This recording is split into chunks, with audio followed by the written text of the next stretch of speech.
When gunmen opened fire outside of an event showing Prophet Muhammad depictions, one of their targets might have been this man. Stop already. This has been pointed out to me in the comment section. This is not my original thought, but I would like to amplify it. Why is it that the media refers to Muhammad as the Prophet Muhammad? Is this CNN reporter a Muslim? He's not a prophet. There is no God. If they're doing a story on Jesus, they don't say, oh, there was a depiction of our Lord and Savior Jesus Christ. This is ridiculous. I mean, they're already announcing their bias from the start, giving undue respect to a pedophile warlord. It's absurd. Dutch far-right politician Geert Wilders, who thanked police for protecting him with this picture on his Twitter account.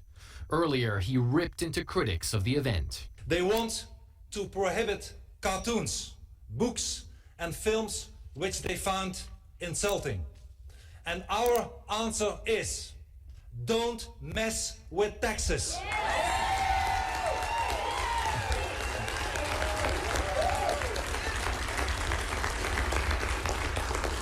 Don't mess with the Free West and don't mess with our freedom of speech. Now, those three blurs that you see to the left of him, that was actually three women, white women, who were bending over and spreading their ass. And so that's why that's been blurred out. And you can understand that. I mean, there's families. CNN is a family show. There's children watching, and I don't think they're going to want to see a sort of gynecological view of the female anatomy, especially not three of them just like that. Actually, quick correction, that's not three women bent over naked. It is this scandalous picture announcing that they're having a contest to draw cartoons of Muhammad. Sorry, the Prophet, the Sacred One, the Allahu Nutella, or whatever they call him, Prophet. This is what CNN has protected you from. This is the stance they're taking. That pixelation is one of the most obnoxious, shameful things in the history of journalism. I'm not kidding with that. CNN is a disgrace. I would love to hear from the CEO or whoever is in charge, whoever made the decision to pixelate Mohammed. Who did that? Answer our questions. I would love to hear the reasoning on that. But what Wilders calls free speech, critics call hate speech. And this is the part where CNN pretends like they're being balanced. They're not going to criticize Wilders. No, they're going to say critics. Critics say this, not CNN. We're not saying this.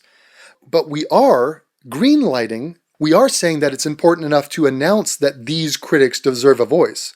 So we will make the editorial decision to include what these people say and present to you a dichotomy. So either A, this guy makes total sense and is dead right, or we've cherry-picked this fucking lunatic over here who says that this guy's a hate monger. 50-50, folks, you decide. In 2011, he was charged but acquitted of inciting hatred for comparing the Quran to Hitler's Mein Kampf. Comparing the Quran to Mein Kampf? Now that is going a step too far. That is a disservice to Mein Kampf. Mein Kampf doesn't pack anywhere near the vile behavior commanded in the Quran. The Quran. In the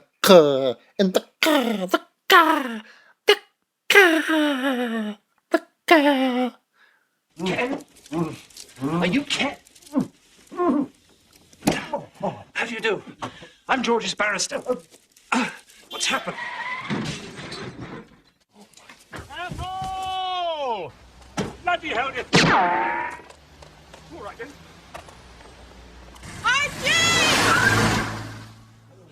Where have they gone? Quick! Where have they gone? They're gone. What? Are you all right? Where have they gone? They're going to... What the... Are you ill? No. What? Have you got a stutter? Yeah. Oh, okay, fine. Don't worry. Do you know where they've gone? Fine. Where? The hotel. The hotel? Which hotel?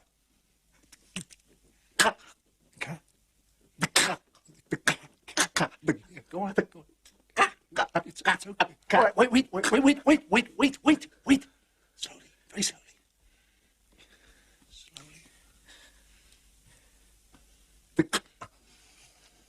The car. The car. The car. No hurry. The car. Sing it. Sing the car. The car. The car. The car. The car. Plenty of time. Car. Car. The car. Oh, come on! I'm sorry. I'm sorry. All right, wait. The car. Here, write it. Write it.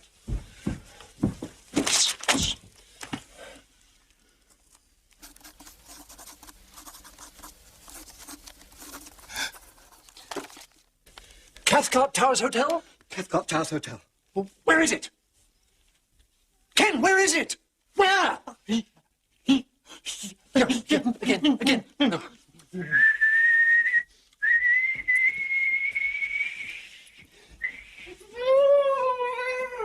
Heathrow Airport. Mein Kampf is a romantic novel compared to the Quran. Mein Kampf is a cooking book. Preheat ovens to 700 degrees Fahrenheit. He also tried to get Islam's holy book banned in Holland. This is a retarded stance right here, trying to get the book banned. I mean, this is just like a politician. He has all this sort of angst, and he is deeply against Islam and has every reason to be so, but banning the Quran is not the answer. In fact, that goes against what you just said earlier in the segment, where you just said it is the Muslims who want to suppress speech and books and cartoons and movies. And that's exactly what you are now doing. You're suggesting that we ban the Quran. No, print the Quran. Expose the Quran. Discredit the Quran. That's the angle to take. The more people become aware of it, the more people will see the dangers within it. It's like, how do we get more atheists? Have them read the Bible. Don't ban the Bible, read the Bible. And one other thing about this guy, whose name I don't think anybody has pronounced correct ever, including his own mother, Geert Wilders. This guy, let us acknowledge that he looks to be about 7 feet tall. He looks like the villain from a Die Hard movie, okay? His hair is like a platinum blonde. First of all, I do not take any blonde men seriously, especially an adult. An adult blonde man is really not to be taken seriously. He's got this flowing, sort of puffy platinum hair.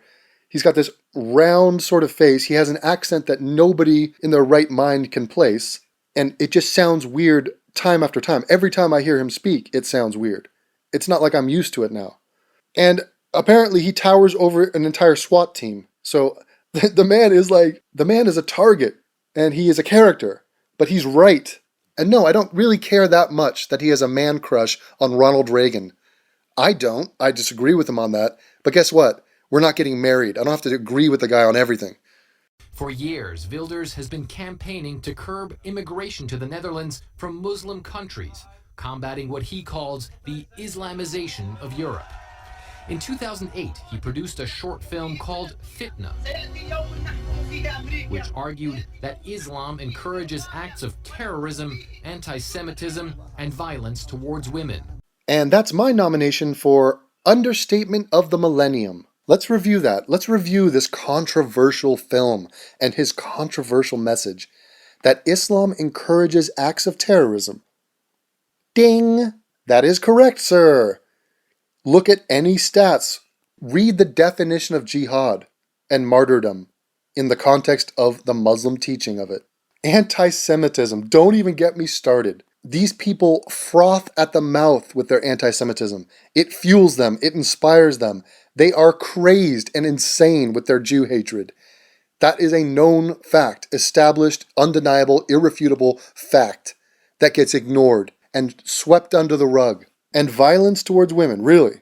That's the statement he made. Again, totally right, damningly right. It's a damning fact that the Muslim world, their track record with women, if that was the only thing that the Muslim world did wrong, it would be grounds to disband this idiotic cult. Violence towards women, folks. Where are the feminists? Please speak out against this group of people. They are trampling upon the rights of women, ignoring the fact that women are equal human beings. This is scandalous. Outraging Muslims and rights groups. He made his views clear in an interview with CNN in 2010. It would be ridiculous to say that all Muslims are terrorists. Unfortunately, almost all terrorists are Muslims, but not the other way around. Still, I believe that we should have a stop of the mass immigration from Islamic countries, not because the people are bad, but because they bring along a culture that really is against everything of our own values and against our freedom. His message. Now, one thing that I like about video is that sometimes you can pause the video and just appreciate the image on the screen.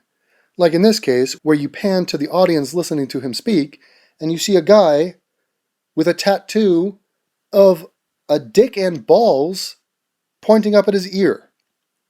Now that's a mistake, folks. I don't know how drunk he was the night he got that, but I'm guessing he's regretting that. It's not a good look.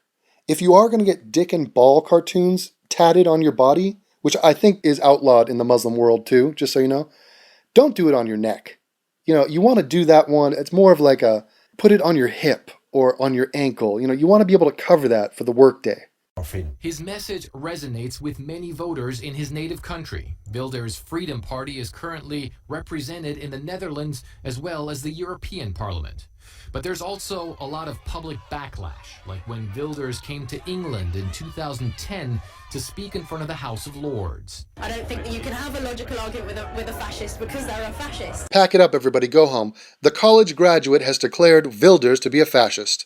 So I guess he is a Nazi? So the guy who's all about freedom is a fascist. Huh. That's an interesting take on the word fascism. I think we should bring a dictionary. Next time there's a rally, next time there's going to be random, baseless accusations being flung around, let's actually read the definition of the word you just used.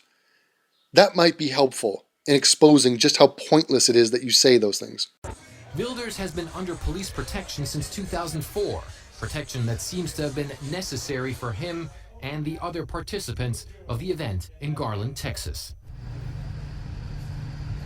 Very controversial man, someone who, as we've seen, has been in the crosshairs several times. Apparently there have been several plots that have been thwarted to kill him in the past. He apparently has also been on Al-Qaeda's hit list since 2010 when he was named in Inspire magazine, which is of course attributed to Al-Qaeda in the Arabian Peninsula, as someone who has insulted Islam and is therefore wanted by them dead or alive. So certainly someone who would have had that extra protection there in Garland, Texas, Becky.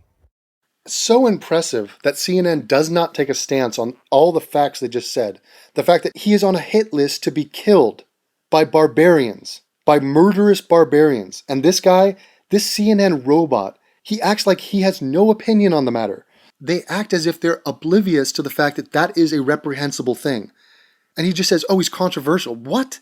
Please understand that this piece started because of the Garland shooting. Started because a guy who's in favor of freedom, who supports the values that you support, had a cartoon contest to highlight the importance of freedom of speech. They get attacked by jihadis with AK-47s, and the CNN media team go back throughout the past 10 years and dig up slanders against this guy.